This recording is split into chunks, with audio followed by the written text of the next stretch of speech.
السلام علیکم ناظرین، آپ دیکھتے ہیں ہم ہمیشہ سوشل ایشوز پہ بات کرتے ہیں اور معاشرے کی بہت سی بیٹیاں ہمارے پاس آتی ہیں اپنے مسائل کو لے کے، اور ہم ہمیشہ ایک پازیٹیو میسیج ڈیلیور کرتے ہوتے ہیں آپ لوگوں تک۔ آج بھی ایک معاشرے کی ایسی بیٹی میرے ساتھ موجود ہے جو کہ کافی تنگ دستہ حالات سے گزر کے ہمارے پاس آئیں، تو آئیے ان کے جو معاملات زندگی ہیں آپ لوگوں تک پہنچاتے ہیں۔ السلام علیکم۔ وعلیکم السلام۔ اچھا، مجھے بتائیے گا کہ کیا معاملات زندگی ہیں، کیا پریشانیاں ہیں جن کی وجہ سے آپ پریشان ہیں؟ میری والدہ کے انتقال کے بعد میرے والد نے دوسری شادی کر لی، اور جو میری سوتیلی ماں ہیں وہ مجھ پہ بہت ظلم کرتی ہیں۔ وہ میری شادی ایک ایسے شخص سے کروانا چاہتی ہیں جو کہ زیادہ عمر کا ہے اور کردار کا بھی اچھا نہیں ہے، تو لالچ کی وجہ سے وہ میری شادی ایسے شخص سے کروا رہی ہیں۔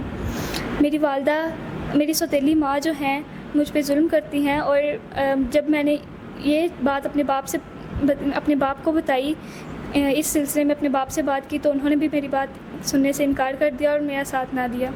مجبوراً مجھے گھر سے بھاگنا پڑا۔ جب میں گھر سے بھاگی تو میرے پاس کوئی سہارا نہیں تھا۔ میں نے دارالامان میں پناہ لی ہے۔ اب میں یہ چاہتی ہوں کہ کوئی شخص مجھ سے نکاح کرے، مجھے عزت دے، معاشرے میں میرے ساتھ رہے اور اچھے کردار کا شخص ہو۔ ناظرین، بہن نے واضح طور پہ بتا دیا کہ وہ اس معاشرے میں کس حد تک تنگ ہے۔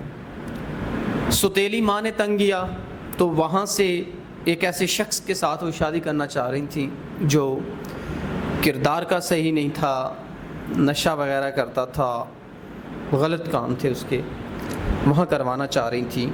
تو انہوں نے کہا کہ میں نے نہیں کرنا، تو وہاں سے مجبوراً ان کو بھاگنا پڑا، اور بھاگ کر انہوں نے دارالامان میں کچھ دن یہ رہیں، تو اب یہ ہمارے پاس آئیں اپنے اس مسئلے کو حل کروانے کے لیے۔ تو اب یہ چاہتی ہیں کوئی ایسا انسان، سنسیئر پرسن، جو ان کے معاملات زندگی اور ضروریات زندگی دونوں کا تحفظ کر سکتا ہے، تو وہ ان سے نکاح کر سکتا ہے۔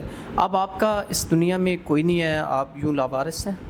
جی، میں بس اتنا چاہتی ہوں کہ کوئی اچھا شخص مجھ سے نکاح کرے جو مجھے اپنی عزت بنائے اور بس میرے معاشرے میں میرے ساتھ چلے ہمیشہ۔